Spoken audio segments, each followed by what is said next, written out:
ನನ್ನ ಪ್ರೀತಿಯ ಕನ್ನಡ ಶಿಕ್ಷಕರಿಗೆ ನಮಸ್ಕಾರಗಳು. ಈ ದಿನ ಸಿಂಪಲ್ ಆಗಿ ಸಂಧಿ ವಿಚಾರಗಳನ್ನು ಹೇಳೋದಕ್ಕೆ ಈ ವಿಡಿಯೋ ಮಾಡ್ತಾ ಇದ್ದೀನಿ. ಯಾಕೆಂದರೆ ಸಂಧಿ ವಿಚಾರ ಅಂದರೆ ಸಂಧಿ ಮತ್ತು ಸಮಾಸಗಳು ವ್ಯಾಕರಣದಲ್ಲಿ ವಿಪರೀತವಾದ ವಿಸ್ತಾರವಾದ ವಿಚಾರಗಳು. ಅದು ನಾವು ಅಷ್ಟು ವಿವರವಾಗಿ ಒಳಹೋಗ್ತಾ ಹೋದರೆ ಮಕ್ಕಳಿಗಾಗಲಿ ಶಿಕ್ಷಕರಿಗಾಗಲಿ ಅದು ಕೆಲವು ಗೊಂದಲಗಳನ್ನು ಉಂಟು ಮಾಡುತ್ತೆ. ಹಾಗಾಗಿ ನಾವು ಅನೇಕ ಸರಿ ಅದನ್ನು ಸಿಂಪಲ್ ಆಗಿ ನೋಡೋದು ಬಹಳ ಮುಖ್ಯ ಅನಿಸುತ್ತೆ. ಆದ್ದರಿಂದ ಈ ವಿಡಿಯೋ ಮಾಡ್ತಾ ಇರೋದು. ಜೊತೆಗೆ ಸಂಧಿಗೆ ಸಂಬಂಧಪಟ್ಟಂಥ ಕೆಲವು ಪದಗಳಿದೆ. ಈ ಪದಗಳು ಏನಾಗುತ್ತೆ ಅಂದರೆ ನಮಗೆ ಬಹು ಆಯ್ಕೆಯ ಉತ್ತರಗಳನ್ನು ಕೊಟ್ಟಾಗ ಎಷ್ಟೋ ಸರಿ ಟೀಚರ್ಸು ಕೆಲವು ಕಾಂಪಿಟೇಟಿವ್ ಎಕ್ಸಾಮ್ಸ್ಗೆ ಹೋದಾಗ ಅವ್ರಿಗೆ ಈ ಪದಗಳು ಗೊಂದಲವನ್ನು ಉಂಟು ಮಾಡಿದೆ. ಹಾಗೆಯೇ ಇನ್ನು ಕೆಲವೊಮ್ಮೆ ಸಂದರ್ಶನಗಳಿಗೆ ಹೋದಾಗ ಅವರಿಗೆ ಇಂಥ ಪ್ರಶ್ನೆಗಳನ್ನು ಕೇಳಿದಾಗ ಈ ಪದಗಳು ಗೊಂದಲವನ್ನು ಉಂಟು ಮಾಡ್ತಾ ಇರುತ್ತೆ. ಹಾಗಾಗಿ ನಾನು ಒಮ್ಮೆ ಈ ಪದಗಳನ್ನು ವಿವರಿಸಿ ಆನಂತರ ಸ್ವರ ಸಂಧಿಗಳು ಮತ್ತು ವ್ಯಂಜನ ಸಂಧಿಗಳ ಕುರಿತಾಗಿ ಹೇಳ್ತಾ ಇದ್ದೀನಿ. ಇಲ್ಲಿ ಸಂಧಿ ನೋಡಿ, ಸಾಮಾನ್ಯವಾಗಿ ಸಂಧಿ ಅಂದರೆ ಏನು ಅಂದಾಗ ಎರಡು ಪದ ಸೇರಿ ಒಂದು ಪದ ಆದಾಗ ಅದನ್ನು ನಾವು ಸಂಧಿ ಅಂತೀವಿ. ಇಲ್ಲಿ ಯಾವುದೇ ಒಂದು ಈ ಪದಗಳ ನಡುವೆ ವಿಭಕ್ತಿ ಪ್ರತ್ಯಯಗಳು ಬರೋದಿಲ್ಲ, ಅದು ಬಹಳ ಮುಖ್ಯವಾದ್ದು. ಇದನ್ನು ಒಂದು ಅಕ್ಷರಗಳ ನಡುವೆ ನಡೆಯುವ ಸಂಧಿ ಅಂತ ಕೂಡ ನಾವು ಕೆಲವೊಮ್ಮೆ ಬಳಸ್ತೀವಿ. ಇನ್ನು ಸಂಧಿ ಬಿಡಿಸಿ ಬರೆದಾಗ ಮೊದಲನೇ ಪದಕ್ಕೆ ಪೂರ್ವ ಪದ ಅಂತೀವಿ, ಎರಡನೇ ಪದಕ್ಕೆ ಉತ್ತರ ಪದ ಅಂತ ಹೇಳ್ತೀವಿ. ಈ ಪೂರ್ವ ಪದ ಉತ್ತರ ಪದಗಳು ಕೆಲವೊಮ್ಮೆ ಗೊಂದಲ ಆಗ್ಬಿಡುತ್ತೆ. ಅದು ಹೇಗೆ ಅಂದರೆ, ಪೂರ್ವ ಅಂದರೆ ನಮ್ಮ ಪೂರ್ವಜರು, ಪೂರ್ವಕಾಲ ಅಂದರೆ ನಮ್ಮ ಹಿಂದಿಂದು ಅಂತ ನಾವು ನೆನ್ಪಿಟ್ಕೊಂಡಾಗ ಈ ಪೂರ್ವ ಅನ್ನೋದು ಮೊದಲನೇ ಪದವಾಗಿ ಬರುತ್ತೆ ಅಂತ. ಇನ್ನು ಉತ್ತರ ಪದ ಅಂದರೆ ಎರಡನೇ ಪದ ಅಂತ ನಾವು ಅಂದ್ಕೊಳ್ಳೋಣ. ಉತ್ತರ ಪದ ಅಂದಾಗ ನಾವು ಸುಮ್ಮನೆ ಉತ್ತರಾಧಿಕಾರಿ, ರಾಜನ ಉತ್ತರಾಧಿಕಾರಿ ಅಂತ ಬಳಸ್ತೀವಿ. ಆ ಥರ ನೆನ್ಪಿಟ್ಕೊಂಡಾಗ ಇದು ಎರಡನೇ ಪದ ಅಂತ ಗೊತ್ತಾಗುತ್ತೆ. ಹಾಗೆ ಸ್ವರ ಸಂಧಿ ಮತ್ತು ವ್ಯಂಜನ ಸಂಧಿ ಅಂದರೆ ಏನು, ಒಟ್ಟು ಸಂಧಿಗಳು ಅಂತ ಗೊತ್ತು, ಇದರಲ್ಲಿ ವಿಭಾಗ ಮಾಡೋದು ಹೇಗೆ, ಇದೊಂದು ಸಮಸ್ಯೆ ಆಗತ್ತೆ. ಹಾಗೆ ಸ್ವರಗಳ ನಡುವೆ ಏರ್ಪಡುವುದು ಸಂಧಿಗಳು. ಈ ಪದ ಬಿಡಿಸಿ ಬರೆದಾಗ ನಾವು ಈ ಕಡೆ ಆ ಕಡೆ ಪ್ಲಸ್ಸಿಂದ ಈಚೆ ಆಚೆ ಸ್ವರಗಳೇ ಬಂದಾಗ ಏರ್ಪಡುವುದಕ್ಕೆ ಸ್ವರ ಸಂಧಿ ಅಂತಾರೆ. ವ್ಯಂಜನ ಸಂಧಿಗಳಲ್ಲಿ ಒಂದು ಪದ ಬಿಡಿಸಿ ಬರೆದಾಗ ಮೊದಲನೇ ಪದದ ಕೊನೆ ಮತ್ತು ಎರಡನೇ ಪದದ ಮೊದಲ ಅಕ್ಷರಗಳಲ್ಲಿ ವ್ಯಂಜನಗಳು ಬಂದರೆ ಅದನ್ನು ವ್ಯಂಜನ ಸಂಧಿ ಅಂತೀವಿ ಅಷ್ಟೇ, ಇನ್ನೇನಿಲ್ಲ ಅದರಲ್ಲಿ ವಿಸ್ತಾರ. ಆದರೆ ಅದರ ಸೇರಿಸಿ ಬರೆಯುವಾಗ ಸ್ವರ ಅಥವಾ ವ್ಯಂಜನವೇ ಬರಬೇಕು ಅನ್ನೋದು ಇಲ್ಲಿ ವಿಷಯ ಅಲ್ಲ, ಬಿಡಿಸಿ ಬರೆದಾಗಿನ ವಿಚಾರ ಇದು. ನೆಕ್ಸ್ಟ್ ಪ್ರಕೃತಿ ಭಾವ ಅಂತ ಒಂದು ಪದ ಬರುತ್ತೆ. ಇದಂದರೆ ನಾವು ಕೆಲವೊಮ್ಮೆ ಏನಾಗುತ್ತೆ, ಈ ಪದ ಎರಡು ಪದ ಇದ್ರೂ ಕೂಡ ಇದನ್ನು ಸಂಧಿ ಕಾರ್ಯ ಮಾಡ್ಬೋದಾ ಅಂತ ಯೋಚಿಸ್ಬೇಕಾಗತ್ತೆ. ಅಮ್ಮ ಏನಾಯಿತು ಅಂದಾಗ ಇಲ್ಲಿ ದೀರ್ಘ ಎಳಿತೀವಲ್ಲ, ಈ ಎರಡು ಪದನ ಸೇರಿಸಿ ಬರೆದ್ರೆ ಅರ್ಥ ಕೆಡುತ್ತೆ, ಆಗ ಇಲ್ಲಿ ಸಂಧಿ ಕಾರ್ಯ ಆಗಿಲ್ಲ. ಇದಕ್ಕೆ ನಾವು ಪ್ರಕೃತಿ ಭಾವ ಹೇಗಿದೆಯೋ ಹಾಗೆ ಉಪಯೋಗಿಸೋದ್ರಿಂದ ಇದನ್ನ ಪ್ರಕೃತಿ ಭಾವ ಅಂತ ಹೇಳ್ತೀವಿ.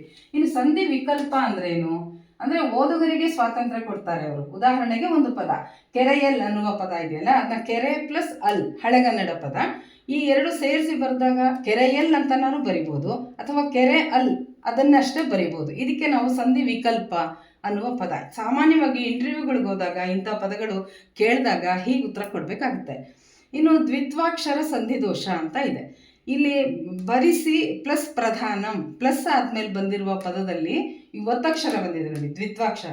ಈ ಒತ್ತಕ್ಷರ ಬಂದಾಗ ಸಂಧಿ ಮಾಡಬಾರ್ದು ಅಂತ, ಎರಡನೇ ಪದದ ಮೊದಲಲ್ಲಿ ಬಂದಾಗ ಅದಕ್ಕೆ ದ್ವಿತ್ವಾಕ್ಷರ ಸಂಧಿ ದೋಷ ಅಂತಾರೆ. ಇನ್ನು ಸರೇಫ ಸಂಧಿ ದೋಷ ಅಂತ ಒಂದು ಪದ ಬರುತ್ತೆ. ರೇಫ ಅಂದರೆ ರಾ ಅಕ್ಷರ, ಅಂದರೆ ಅಂತರದಲ್ಲಿ ನೋಡಿ ಅಂತರ ಪ್ಲಸ್ ರಾಷ್ಟ್ರೀಯ, ಇಲ್ಲಿ ಎರಡು ರಾಗಳೇ ಬಂದಿದೆ. ಅಂಥ ಸಮಯದಲ್ಲಿ ನಾವು ಅಂತಾರಾಷ್ಟ್ರೀಯ ಅಂತ ರಾ ಒತ್ತಕ್ಷರ ಕೊಟ್ಟು ಮಾಡಬಾರ್ದು, ಅಂತರರಾಷ್ಟ್ರೀಯ ಸರೇಫ ಸಂಧಿ ದೋಷ ಅನ್ನೋ ವಿಚಾರಕ್ಕೆ ಇದು ಬರುತ್ತೆ. ಇನ್ನು ಶ್ರುತಿ ದುಷ್ಟ ಸಂಧಿ ದೋಷ ಅಂತ ಇದೆ. ಅಂದರೆ ಕೆಟ್ಟ ಅರ್ಥ ಬರುವಂತಿದ್ದರೆ ಮಾಡಬಾರ್ದು ಅಂತ ಅವ್ರು ಹೇಳಿದ್ದಾರೆ. ಯಾವುದೋ ಒಂದು ಪದ ಕೊಟ್ಟಿರ್ತಾರೆ, ಅದನ್ನ ವಿವರಿಸಿ ಬರೆಯುವಾಗ ಹೇ ಲತಾ ಕೋಮಲಾಂಗಿ, ಇಲ್ಲಿ ಇದನ್ನು ನಾವು ಕೆಟ್ಟ ಅರ್ಥ ಬರೋದ್ರಿಂದ ಸಂಧಿ ಮಾಡಬಾರ್ದು ಅಂತ ಇದು ಒಂದು ಉದಾಹರಣೆ. ಇನ್ನು ಶ್ರುತಿ ಕಷ್ಟ ಸಂಧಿ ದೋಷ ಹೀಗಂದ್ರೆ ಏನಪ್ಪ ಅಂದರೆ, ನಾವು ನೋಡಿ ಈ ಥರ ಬಿಡಿಸಿ ಬರೆದಾಗ ಪುಸ್ತಕ ಪ್ಲಸ್ ಪ್ರೇಮ ಎರಡು ಪದನೇ ಇದೆ, ಇದನ್ನು ನಾವು ಸಂಧಿ ಮಾಡೋಕ್ಕೆ ಹೋದ್ರೆ ಏನಾಗುತ್ತೆ, ಪುಸ್ತಕ ಪ್ರೇಮ ಅಂತ ಆಗ್ಬಿಡುತ್ತೆ. ಇದು ಕೇಳೋದಕ್ಕೆ ಕಷ್ಟ ಆಗುತ್ತೆ. ಆದ್ದರಿಂದ ಶ್ರುತಿ ಕಷ್ಟ ಸಂಧಿ ದೋಷ, ಕೇಳಿಸ್ಕೊಳ್ಳಲು ಕಷ್ಟವಾದರೆ ಈ ಥರದ ಪದಗಳನ್ನು ಸಂಧಿ ಮಾಡಬಾರ್ದು. ಒಂದಿಷ್ಟು ನಿಯಮಗಳು. ಇದನ್ನು ನಾವು ತಿಳ್ಕೊಂಡ ನಂತರ ಈಗ ನಾವು ಸ್ವರ ಸಂಧಿ ಮತ್ತು ವ್ಯಂಜನ ಸಂಧಿಗಳಿಗೆ ಹೋಗೋಣ. ಇದರಲ್ಲಿ ಬಹಳ ವಿಸ್ತಾರವಾಗಿ ನಾವು ಪುಸ್ತಕಗಳಲ್ಲಿ ನೋಡ್ತೀವಿ, ನೀವು ಓದಿರ್ತೀರಾ, ಟೆಕ್ಸ್ಟ್ ಬುಕ್ಗಳಲ್ಲಿ ಬಂದಿರುತ್ತೆ. ಆದರೆ ನಾನು ಇಲ್ಲಿ ಹೇಳಕ್ಕೆ ಹೊರಟಿರೋದು ಬಹಳ ಸಿಂಪಲ್ ಆಗಿ ಅಂತ. ಕಾರಣ ಅಲ್ಲಿರುವ ಸೂತ್ರಗಳನ್ನು ಸರಳವಾಗಿ ತಗೊಂಡು ನಾವು ನೆನ್ಪಿಟ್ಕೊಳ್ಳೋಕ್ಕೆ ಸರಾಗವಾಗಿರುತ್ತೆ ಅಂತ ನೋಡಿ. ಸ್ವರ ಸಂಧಿಗಳಲ್ಲಿ ಇದಿಷ್ಟು ಬರುತ್ತೆ: ಲೋಪಸಂಧಿ, ಆಗಮ, ಸವರ್ಣ ದೀರ್ಘ ಸಂಧಿ, ಗುಣಸಂಧಿ, ವೃದ್ಧಿ ಸಂಧಿ, ಎಂಡ್ ಸಂಧಿ. ಯಾಕಾಗುತ್ತೆ ಇದು ಅಂತ ಹೇಳಿದ್ರೆ, ಸ್ವರದ ಮುಂದೆ ಸ್ವರ ಬರೋದ್ರಿಂದ ಇದು ಸ್ವರ ಸಂಧಿ ಆಗಿದೆ. ಸಾಮಾನ್ಯವಾಗಿ ಲೋಪಸಂಧಿ ಅಂದ್ರೆ ಏನು ಮಾಡ್ಬಿಡ್ತಾರೆ ಅಂದರೆ, ಒಂದು ಅಕ್ಷರ ಕಳೆದೋಗೋದು ಅನ್ನೋ ಸಾಮಾನ್ಯವಾಗಿ ಹೇಳ್ಬಿಡ್ತೀವಿ. ಆದರೆ ಇದು ಮಕ್ಕಳಿಗೂ ಗೊಂದಲ ಆಗುತ್ತೆ. ಟೀಚರ್ಸ್ ಹೇಳೋವಾಗಲೂ ಅಥವಾ ಅರ್ಥ ಮಾಡ್ಕೊಳ್ಳೋವಾಗಲೂ ಇದು ಭಾಳ ಮುಖ್ಯ ನೋಡಿ. ಮೊದಲ ಪದದ ಕೊನೆಯ ಅಕ್ಷರ ಅಲ್ಲ ಹೋಗೋದು, ಆ ಕೊನೆಯ ಅಕ್ಷರದಲ್ಲಿರುವ ಸ್ವರ ಹೋಗುತ್ತೆ.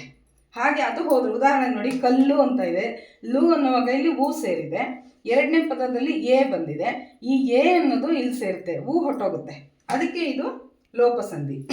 ಇಲ್ಲಿ ಊ ಅಕ್ಷರ ಹೋದಾಗ ಉಕಾರ ಲೋಪ, ಎ ಅಕ್ಷರ ಹೋದರೆ ಏಕಾರ ಲೋಪ, ಆ ಅಕ್ಷರ ಕಳೆದೋದ್ರೆ ಅಕಾರ ಲೋಪ. ಅಂಥ ಲೋಪಸಂಧಿಗಳು ಅಂತ ನಾವು ಹೇಳ್ತೀವಿ.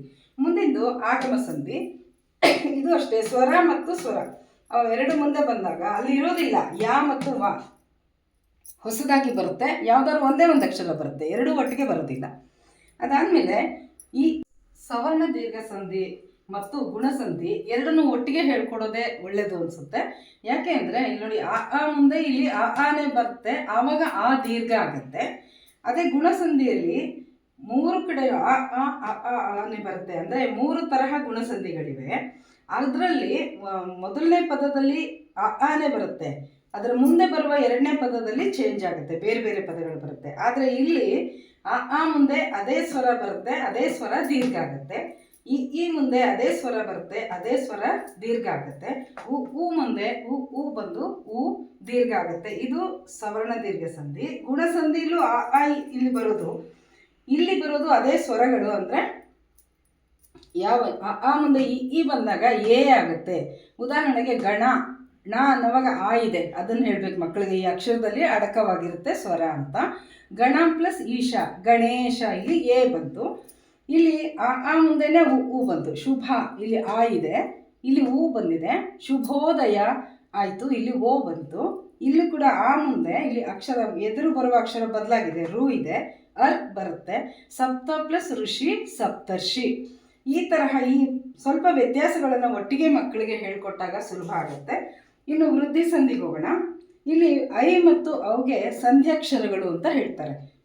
ಆ ಸಂಧ್ಯಾಕ್ಷರಗಳು ಹೊಸದಾಗಿ ಬಂದರೆ ಮಾತ್ರ ವೃದ್ಧಿ ಸಂಧಿ. ಅದು ಮೊದಲು ಬಿಡಿಸಿ ಬರೆದಾಗ ಇರೋದಿಲ್ಲ. ಉದಾಹರಣೆಗೆ ಏಕ ಪ್ಲಸ್ ಏಕ, ಇಲ್ಲಿ ಐ ಇಲ್ಲ, ಹೊಸದಾಗಿ ಐ ಬಂತು. ಜಲ ಪ್ಲಸ್ ಓಘ, ಇಲ್ಲಿ ಔ ಇಲ್ಲ, ಆದರೆ ಔ ಬಂತು. ಐ ಮತ್ತು ಔ ಹೊಸದಾಗಿ ಬಂದರೆ ವೃದ್ಧಿ ಸಂಧಿ. ಇನ್ನು ಎಂಡ್ ಸಂಧಿ, ಯ ರ ವ ಅಕ್ಷರಗಳು ಒತ್ತಕ್ಷರ ರೂಪದಲ್ಲಿ ಹೊಸದಾಗಿ ಬರುತ್ತೆ. ಗೊತ್ತಿಲ್ಲದೆ ಇರೋರಿಗೆ ಎಷ್ಟು ಇದು ಕೂಡ ಒಂದು ಕಷ್ಟ. ಯಾ ಅಕ್ಷರನೇ ನೇರವಾಗಿ ಬರುತ್ತಾ ಅಂತ ಅವ್ರು ಭಾವಿಸ್ತಾರೆ. ಹಾಗಲ್ಲ, ಒತ್ತಕ್ಷರ ರೂಪದಲ್ಲಿ ಬರುತ್ತೆ. ಉದಾಹರಣೆಗೆ ಅತಿ ಪ್ಲಸ್ ಅಲ್ಪ, ಅತ್ಯಲ್ಪ, ಯಾ ಅನ್ನೋದು ಇಲ್ಲಿ ಒತ್ತಕ್ಷರ ರೂಪದಲ್ಲಿ ಬಂತು. ಇದಿಷ್ಟು ಸ್ವರ ಸಂಧಿಗಳಾಯಿತು. ಇನ್ನು ನಾವು ವ್ಯಂಜನ ಸಂಧಿಗೆ ಹೋಗೋಣ. ವ್ಯಂಜನ ಸಂಧಿಯಲ್ಲಿ ಆದೇಶ ಸಂಧಿ ಮತ್ತು ಜಷ್ಟ್ವ ಸಂಧಿ ಇದೆಯಲ್ಲ, ಇವೆರಡನ್ನು ಒಟ್ಟಿಗೆ ಹೇಳ್ಕೊಡೋದು ಒಳ್ಳೆಯದು. ಯಾಕೆಂತ ಹೇಳಿದ್ರೆ, ಅಲ್ಲಿ ವ್ಯಂಜನದಲ್ಲಿ ಕ ಚ ಟ ತ ಪ ಇದೆಯಲ್ಲ, ಅವುಗಳಿಗೆ ಬದಲಾಗಿ ಗ ಜ ಡ ದ ಬ ಬರುತ್ತೆ ಎರಡರಲ್ಲೂ ಕೂಡ. ಇದು ಕನ್ನಡ ಸಂಧಿ, ಇದು ಸಂಸ್ಕೃತ ಸಂಧಿ. ಕನ್ನಡ ಪದಗಳಲ್ಲಿ ಬದಲಾವಣೆ ಆಗುತ್ತೆ, ಆದರೆ ಮಕ್ಕಳಿಗೆ ಸಂಸ್ಕೃತ ಪದ ಯಾವುದು ಕನ್ನಡ ಪದ ಯಾವುದು ಗೊತ್ತಾಗೋದಿಲ್ಲ. ಆದ್ದರಿಂದ ಅವ್ರಿಗೆ ಈ ಸೂತ್ರ ಹೇಳ್ಕೊಡ್ಬೇಕು. ಆದೇಶದಲ್ಲಿ ಬಿಡಿಸಿ ಬರೆದಾಗ ಈ ಎರಡನೇ ಪದದ ಮೊದಲ ಅಕ್ಷರ ಇದೆಯಲ್ಲ, ಇದರಲ್ಲಿ ಕಚಟತಪ ಬರುತ್ತೆ ಮತ್ತು ಪೂರ್ತಿ ಅಕ್ಷರ ಬಂದಿರುತ್ತೆ. ಇದು ಜಷ್ಟ್ವದಲ್ಲಿ ಮೊದಲನೇ ಪದದ ಕೊನೆಯ ಅಕ್ಷರದಲ್ಲಿನೇ ಕ ಬರುತ್ತೆ, ಆದರೆ ಅದು ಶುದ್ಧ ವ್ಯಂಜನ ಆಗಿರುತ್ತೆ. ಇದು ಸಂಸ್ಕೃತ ಪದ ಅಂತ ನಾವು ತಿಳ್ಕೊಬೇಕಾಗುತ್ತೆ. ಹಾಗಾಗಿ ಅದರ ಫಲಿತಾಂಶ ಎರಡಕ್ಕೂ ಗಾನೆ ಬರುತ್ತೆ. ಹಾಗಾಗಿ ಆದೇಶ ಮತ್ತು ಜಷ್ಟ್ವ ಸಂಧಿಗಳಲ್ಲಿ ಒಂದೇ ಸೂತ್ರವನ್ನು ನಾವು ಒಟ್ಟಿಗೆ ಹೇಳ್ಕೊಡೋದು ಒಳ್ಳೆಯದಾಗುತ್ತೆ.